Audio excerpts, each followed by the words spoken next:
우리가 오늘 제목처럼 인생이 코너에 몰렸다라고 느낄 때가 있으셨나요? 저는 있었어요. 인생 전체가 다 그냥 늘 궁지에 몰려있는 느낌이 들었어가지고 제가 이제 생각해보면 중고등학교 때 그때도 뭐 썩 좋은 막 행복한 시절을 보낸 것 같지는 않아요. 교우관계에서도 어려움이 있었고 대학교 시절에는 좀 성공해야겠다라는 욕심 때문에 공부를 열심히 하느라 너무 삶이 빠듯하고 어려웠어요. 그런데 제가 노력한 만큼 걷어지지가 않더라고요. 그래서 그것도 정말 힘들었던 것 같아요. 그렇게 해서 회사를 들어갔어요. 회사에서도 또 열심히 했겠죠. 열심히 하는데도 불구하고 제가 원하는 만큼 제 수입이 막 늘지도 않고 삶이 변하지도 않더라고요. 그러다가 이제 그것도 또 안 돼서 목회까지 왔어요. 목회도 왔는데 또 생각했던 것처럼 막 다 안 풀리는 거예요. 늘 삶이 어떻게 보면 계속 궁지에 몰리고 있다라는 생각이 들어요.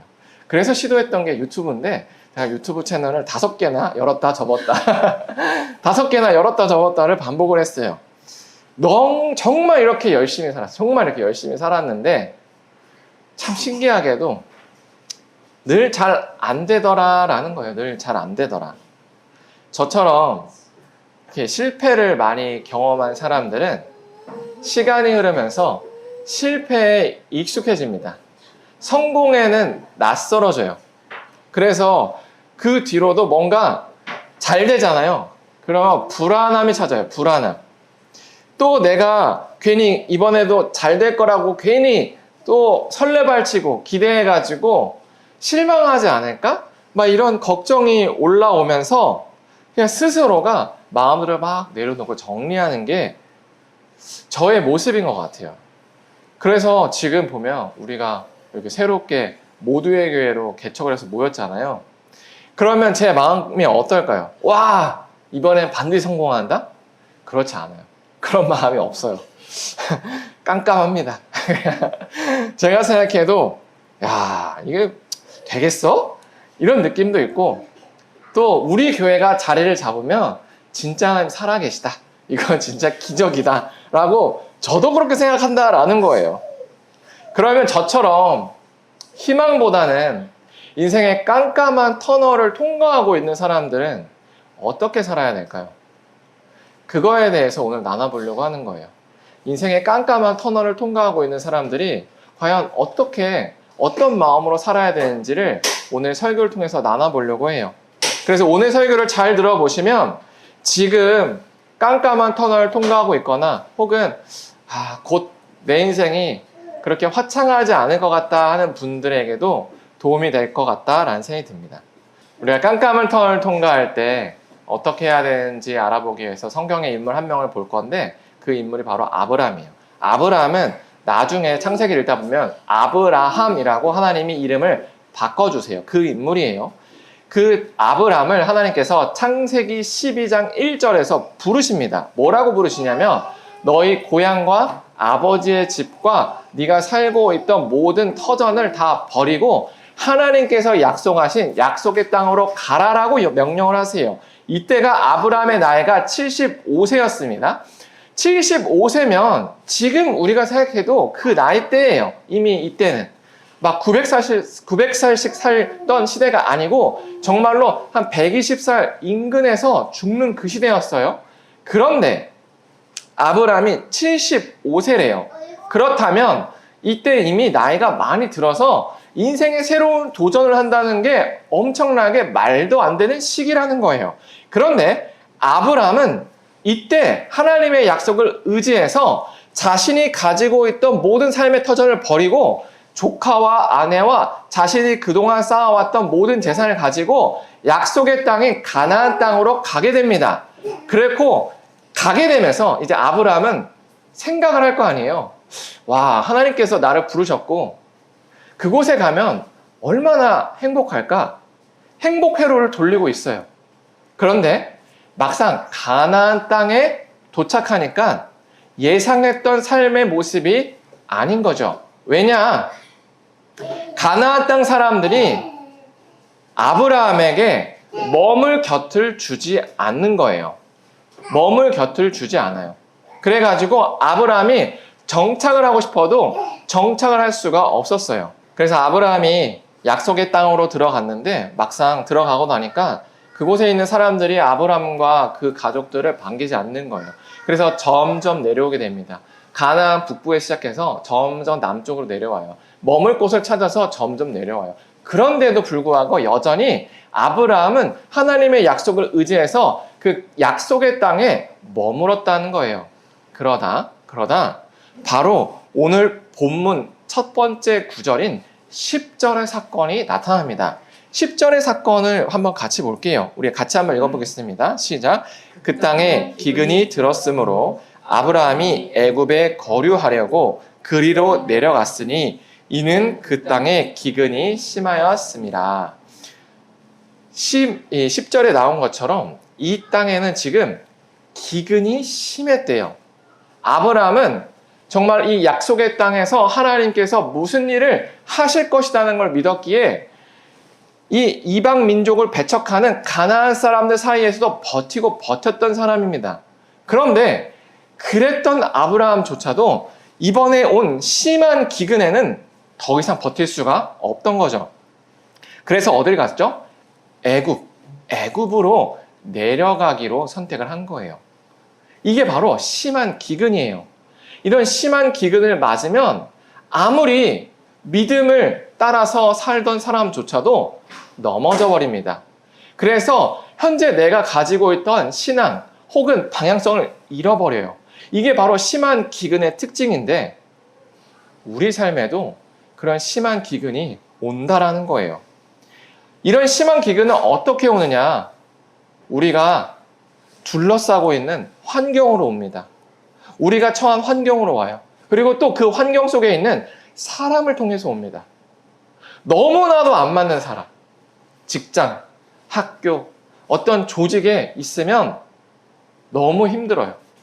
그것이 떠날 수 있는 조직이면 좋겠는데 떠나기 힘든 조직이면 조직일수록 그 사람 때문에 나의 삶이 다 뒤틀리고 힘들어지는 거예요.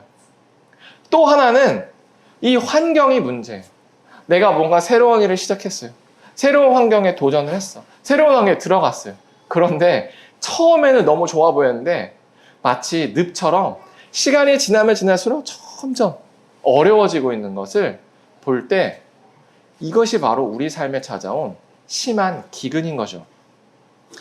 이런 심한 기근은 아브라함이 하나님의 약속마저 버리고 도망쳐서 나오게 하듯이 우리의 일상을 완전히 뒤흔듭니다.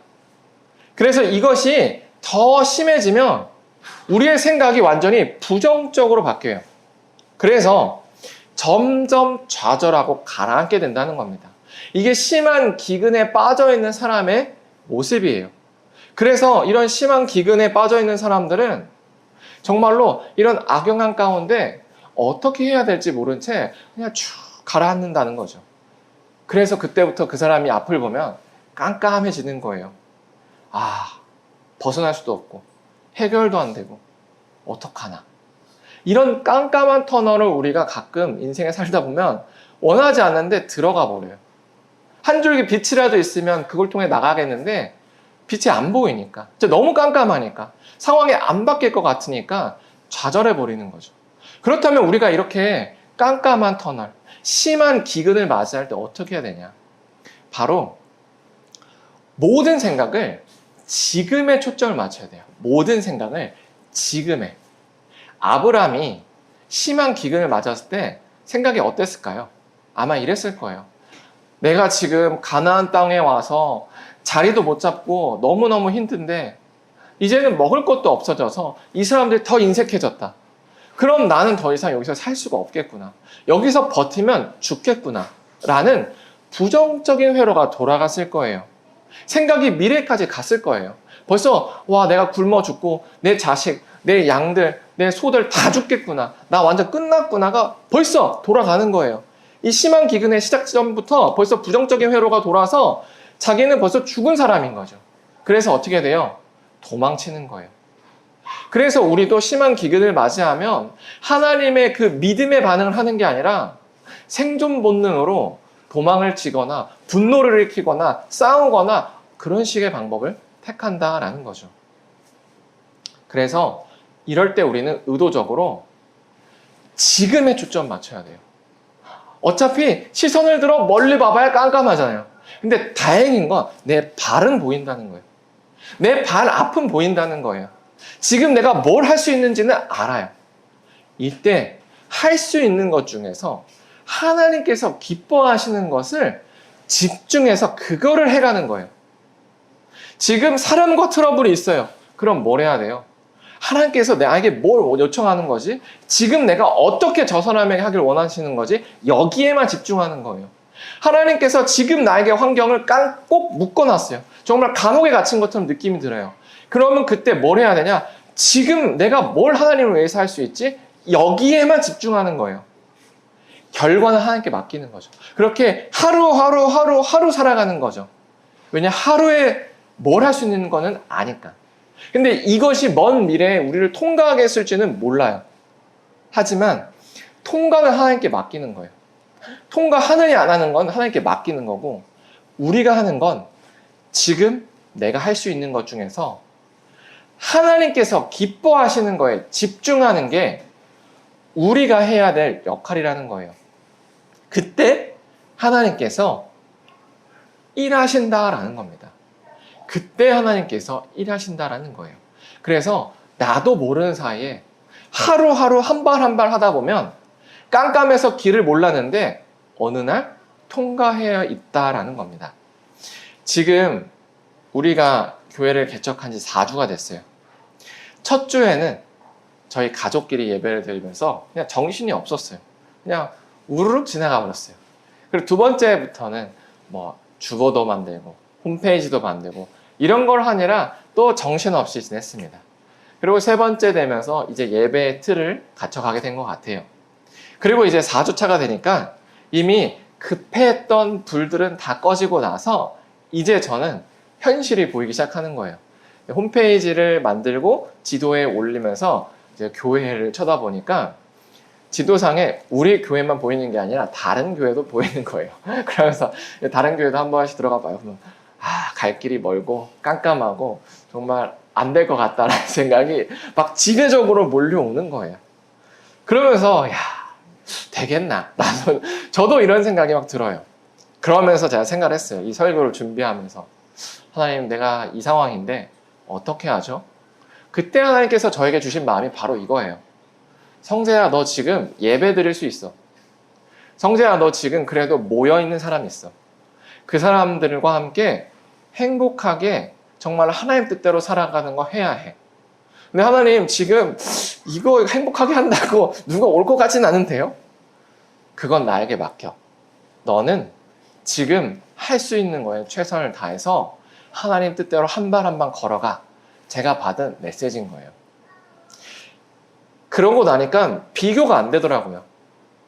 제가 애초에 모두의 교회를 개척했을 때 나는 100명, 1000명 교회를 만들어야지, 이게 목표가 아니었어요. 우리 교회에 모여있는 식구들이 정말로 하나님 말씀대로 살려고 할 때 우리 공동체에서 이상한 사람이 아니게 되게 만드는 거. 하나님 말씀대로 살려는 게 당연한 사람이고, 그리고 그런 분위기가 당연한 교회를 만드는 거. 그래서 하나님 말씀 때문에 모여있는 사람이 정말 먼 거리를 왔는데 잘 왔다. 정말 이 시간이 너무 귀하다라고 느끼게 하는 거. 그래서 우리 교회에 왔을 때 모두가 하나님을 함께 경험하는 거. 애초에 저는 여기가 목적이었기 때문에 비교 대상이 없는 거죠. 왜요? 우리가 하나님을 잘 예배하면 되는 거예요. 얼마나 많은 사람들이 오는 건 부가적인 일인 것 같아요. 그건 하나님께 허락해 주시는 순차적인 일이에요. 그러나 지금 내가 할 수 있는 거, 우리가 할 수 있는 건 있어요. 예배당에 몇 명이 있느냐가 아니고 내가 하나님을 예배할 수 있고, 내가 하나님을 내가 처한 환경에서 하나님 뜻대로 예배할 수 있어요. 근데 우리 이거 많이 놓쳐요. 보여지는 환경, 비교되는 것들 때문에 쟤는 지금 저렇게 하는데, 쟤는 저기 놀러도 갔는데, 쟤는 지금 저것도 쌓았는데, 이것 때문에 내가 지금 해야 될 하나님께서 요청하시는 것은 뒤로 팽개치고 정작 하나님께서 요청하지 않은 다음 스텝을 걱정하고 그거에 신경 쓰니라 정작 중요한 지금을 놓쳐버리는 거예요. 그래서 그 다음 스텝이 우리에게 안 오는 거예요. 제가 이걸 느낀 거죠. 그래서 비교하지 말자. 다른 교회는 하나님께서 맡긴 그 다른 사역을 하는 거고 우리 교회는 우리의 사역을 감당하면 되는구나 라는 게 제가 지금 이 과정을 통과하는 방법이에요. 근데 문제가 있어요. 언제나 이렇게 막 충만해가지고 하면 좋겠는데 이러다가 더 센 거 맞으면 기절해버립니다. 이게 보통 우리의 모습인 거죠. 그래 알겠는데 이게 진짜 막상 현실에 빵 부딪히면 정신이 나가요. 그래서 그렇게 안 된다는 거예요. 그러면 어떻게 되냐? 그냥 망한 거냐? 아니라는 거예요. 그 답이 오늘 본문에 나와 있어요. 오늘 본문에 나와 있는 아브라함이 우리에게 되게 은혜가 되는 이유는 이분도 그렇게 꼭 썩 좋지 이렇게 훌륭하지 않다라는 거예요. 아브라함이 심각한 기근을 맞이해서 애굽으로 갑니다. 애굽으로 가면서 아내와 나눴던 대화가 이거예요. 뭐냐면 애굽에 가면 이방 남편을 죽이는 풍습이 있더라. 그 아내를 차지하기 위해서.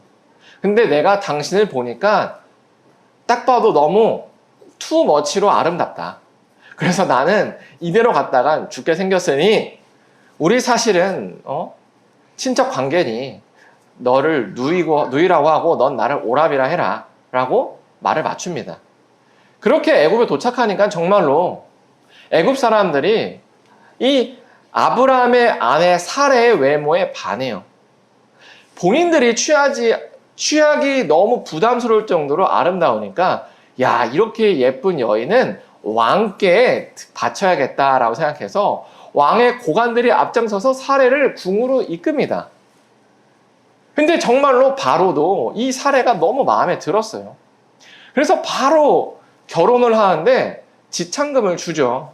아내를 데려온 대신 오라비인 아브라함에게 큰 은과 금, 가축을 주게 됩니다.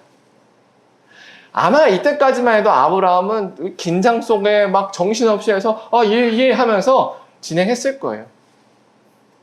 그리고 그날 아내와 돈이랑 바꾸고 돌아온 그날 저녁에 아브라함이 어땠을까요? 이제야 정신이 차려진 거예요. 염소가 막 이렇게 울고 있어요. 근데 옆에 아내가 없어요. 아내가 없고 옆에 쌓여져 있는 금, 은, 그리고 가축들. 이게 뭐지?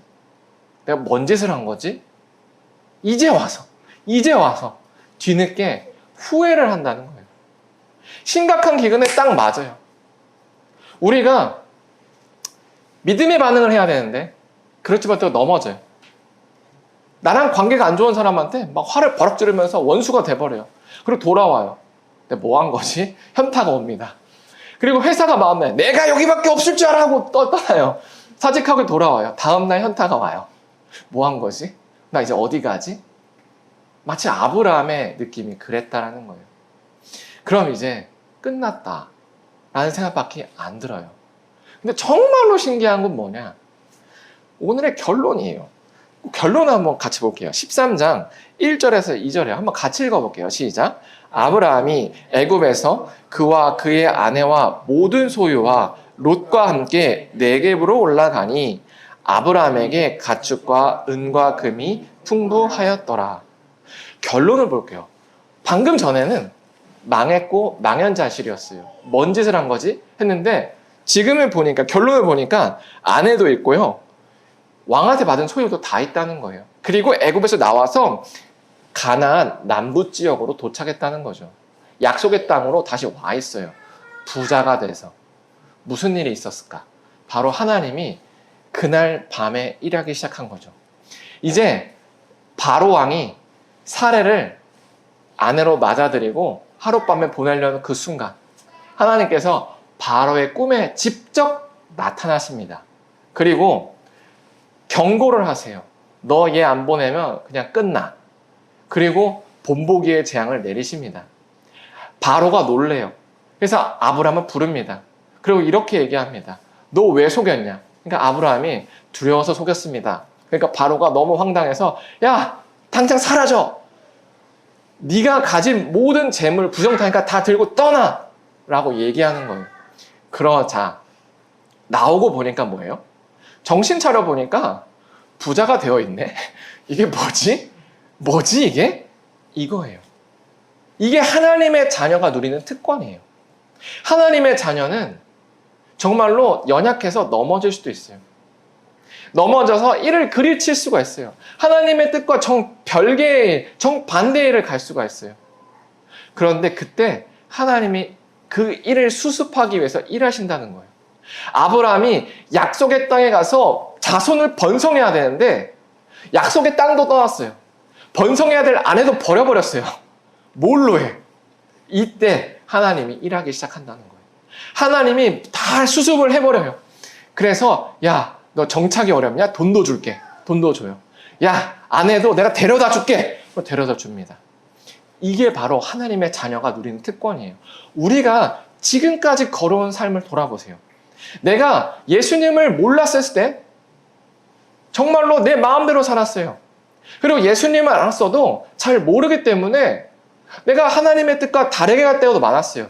그런데 지금 돌아보면 왜 나 안 망했지? 이런 생각이 든다는 거죠. 여전히 내가 잘나서라고 생각한다면 아직 이제 걸어가야 될 길이 먼 거고, 정말로 그 길 가운데서 나의 삶을 진지하게 돌아보면 야, 내가 지금 이 자리에 서 있는 게 은혜구나. 하나님께서 정말 수습을 많이 해주셨구나를 느낀다라는 거예요. 그게 하나님의 자녀가 누리는 특권이에요. 이게 바로 우리에게 주는 은혜요, 복음이라는 겁니다. 하나님께서 하나님의 뜻대로 살게끔 우리에게 요청하시고, 근데 문제는 하나님 뜻대로 살다 보면 때때로 심한 기근을 맞을 때가 있어요. 그때 어쩌면 제가 앞서 얘기한 것처럼 지금에 집중해야 되는데 그거 못할 수도 있어요. 그러면 나 이제 끝났나? 하나님도 날 버릴까가 아니라 그때도 하나님은 우리를 위하여 일을 하신다는 거예요. 우리를 버리지 않고 우리를 회복하기 위해서, 구원하기 위해서 일하신다라는 겁니다. 하물며 우리가 이렇게 떠났는데도 하나님 일하시는데 우리가 매일매일 하나님께서 기뻐하시는 일을 한다면 우리를 그 터널에서 구해내지 않겠냐라는 거죠. 제가 이 믿음으로 이렇게 버티고 있는 거예요. 저도 아까 다른 교회와 비교하면서 이런 생각을 했어요. 오피스텔에서 개척한 게 실수였나? 성급했나? 너무 폐쇄적인가? 진짜 안 올 것 같은데? 라는 생각에 현판을 붙이면서 야, 이게 되겠나? 여기 광고가 전혀 안 되겠는데? 이런 생각이 이제 와서 들어. 이제 와서 어쩌라고? 이제 와서 어떻게 하라고? 이러면서 야, 내가 지금 잘못 뒀나 술을? 근데 오늘 설교를 보세요. 아브라함이 술을 잘못 뒀어요. 정말 잘못 뒀죠. 아내를 재산과 팔아 먹었어요. 근데도 하나님은 그것을 바꿔서 구원하셨다는 겁니다. 어쩌면 제가 오피스텔에 개척한 거 정말로 실수일 수 있어요. 정말 이제 망할 악수를 뒀을 수 있어요. 근데 저는 그래서 기대해요. 뭘 기대하냐면 와, 하나님이 어떻게 이거를 헤쳐가실까? 나는 어차피 못해. 나는 이미 못한다는 걸 알아버렸어. 그러니까 하나님이 과연, 그래 하나님 어떻게 하실 건가요? 이게 기대가 되는 거예요. 아이러니하죠. 인간의 수로 풀 수 없다는 게 느껴지니까 되려 기대가 돼요. 하나님 어떻게 해결하실 건지 너무 기대가 돼요. 하나님 어떻게 해결하실 거예요? 이거 진짜 이게 우리가 상가 2층 상가도 아니고 주거용 또 사무실용 4층에다 세워가지고 사람도 잘 안 오게 생겼는데 어디 광고 간판도 걸 수도 없어요. 이게 법적으로. 하나님 어떻게 하실 거예요? 이런 생각이 드는 거죠. 저는 이제 여기가 너무 궁금해지는 거예요. 그러니까 불안해서 기대로 바뀌더라고요. 하나님이 과연 이걸 어떻게 해결하실까? 이 나의 막막한 상황, 하나님은 아브라함을 해결하신 것처럼 이제 나도 해결해 주실 건데 이거 어떻게 해결해 주시지? 와, 기대가 되더라고요. 그때부터. 이게 깜깜한 터널을 살아갈 수 있는, 정말 통과할 수 있는, 이거 하나님의 자녀만 누릴 수 있는 특권이구나. 하나님의 자녀가 아니면 이런 말도 안 되는 생각을 못해요. 왜요? 현실의 문제를 누가 책임져요? 본인이 책임져야 돼요. 본인의 능력으로 광고도 해야 되고 본인의 능력으로 뭔가를 헤쳐나가야 돼요. 근데 그 능력이 안 되면 어때요? 좌절하죠. 근데 우리는 누구를 의지해요? 하나님을 의지해요. 그러니까 내 능력 밖의 일을 보고도 기대가 되는 거예요. 와, 하나님 힘드시겠네. 어떻게 해결하실까? 기대가 되는 거죠. 난 여지껏 이렇게 힘든 거를 헤쳐간 걸 본 적이 없는데 하나님이 내 앞에서 이걸 어떻게 헤쳐가시는지 막 기대가 되니까 설레고, 와, 또 하나의 간증이 생기겠다. 이게 막 흥분이 되는 거예요. 여러분, 우리가 지금 이 상황에 모여 있는 거예요. 제가 지금 제 예화를 들었어요. 근데 여러분의 삶을 돌아보세요. 여러분의 삶에도 헤쳐가야 될 깜깜한 터널들이 있을 겁니다. 내 뜻대로 이루어지지 않는 일들, 내 뜻대로 엮여지지 않는 사람들. 우리는 이것을 내가 어떻게 해결해야 될지 몰라서 막 고민해요. 막 머리를 쥐었어요. 그러면서 막 좌절해요. 때때로는 화도 내요. 막 물건도 집어 던지고 싶어요. 근데 안 되죠. 왜요? 능력 바뀌니까. 근데 여러분, 오늘 본문에 나온 아브라함에 주목하세요. 내 뜻에서 도저히 안 될 때 누가 일해요? 하나님이 수습해요. 그래서 뭘 기대해요? 하나님 바쁘겠다. 하나님, 야, 이거 어떻게 하실 거예요? 야, 궁금한데? 이거 우리가 해야 된다는 거예요. 우리 지금 삶에 놓여있는 여러 가지 환경들 있죠? 그거요. 시선을 바꾸세요. 하나님 어떻게 해결하실 거예요? 궁금해하세요. 그러면 희망으로 바뀌고 기대로 바뀌고 정말 흥분되는 거예요. 설레기 시작해요. 오히려 어려우면 어려울수록 막 가슴이 흥분이 돼요. 야, 이거 어떻게 해결하시려고? 하나님 한번 해보세요. 정말 이런 흥분된, 과연 나에게 있어서 홍해를 어떻게 가르실지, 나에게 있어서 저 요단강은 어떻게 가르실지, 나에게 있는 저 여리고성은 어떻게 무너뜨리실지, 이게 막 흥분이 되는 거죠. 저는 그래서 이 설교를 준비하면서 이런 상상을 했어요. 하나님이 정말로 당신의 약속의 뜻을 이루시기 위해서 아브라함에게 아내도 되찾아주고 정말로 이 정착 비용도 줬다면, 이 모두의 교회를 하나님이 세우시길 원하신다면 사람도 불러 모으시겠구나. 그것도 정말 차고 넘치게 불러 모으시겠구나. 그래서 제 생각엔 이런 생각들이 막 드는 거예요. 지금은 자리가 비지만 나중에는 자리가 차고 넘쳐서 서서 예배드리는 사람들이 생길 것이다. 이것이 머지않을 것이다. 제 안에 흥분이 되는 거예요. 이걸 제가 한다면 못해요. 근데 하나님은 하신다라고 믿어요. 그래서 하나님께서 우리에게 증거로 삼으실 것 같아요. 그래서 이 증거로 우리 교회가 세워진다라고 생각해요. 지금 초기에 우리 멤버들 다 알고 있어요. 너무 없는 거. 근데 우리 조금만 지나면 여기 다 찰 겁니다. 그래서 우리가 고백할 거예요. 하나님 진짜 살아계시나 봐. 야, 여기가 어떻게 돼? 나 같아도 안 될 거라 생각했는데 이게 되더라. 그러면 그 하나님 내 삶에도 일하실 것이다. 저는 이게 우리 모두의 교회의 기본값이었으면 좋겠어요. 이 경험 위에 우리 교회가 세워졌으면 좋겠어요. 그래서 상식이 됐으면 좋겠습니다. 하나님은 살아계시고 하나님은 일하신다라는 게 우리의 상식이 됐으면 좋겠어요. 그래서 누군가가 야, 하나님이 어디 있어? 하나님이 어떻게 일할 때 야, 우리 교회를 봐. 우리의 삶을 봐가 되었으면 좋겠어요. 그래서 우리가 정말로 이 경험 가운데 세워져서 이제 세상에 나갔을 때 모두의 교회 출신들은 다 이런 소리를 들었으면 좋겠어요. 야, 넌 진짜 다르다. 넌 진짜다. 너를 보니까 하나님 진짜 믿는 것 같아. 하나님 진짜 있는 것 같아.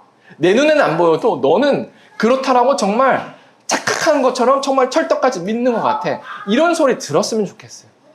이게 제가 가지고 있는 모두의 교회의 비전입니다.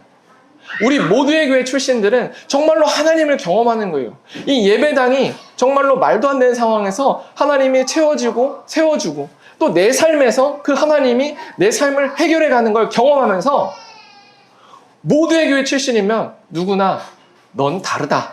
이 얘기를 들었으면 좋겠어요. 정말로 너의 삶을 보니까 하나님 믿는 것 같다. 너의 삶을 보니까 나도 한번 그럼 예수 믿어볼란다. 이랬으면 좋겠습니다. 그래서 오늘 이 시간에 우리가 찬양하고 기도할 건데 이렇게 기도했으면 좋겠어요. 그렇습니다. 하나님, 우리가 우리의 삶의 결과를 하나님께 맡길게요. 하나님께서 아브라함을 구하신 것처럼 우리도 구한다는 것 하나님 이제 믿습니다. 그래서 지금 제가 할 수 있는 일 중에 하나님께서 기뻐하시는 거에 제가 초점을 맞추게 해주세요. 우리가 이렇게 기도하면서 나갔으면 좋겠습니다.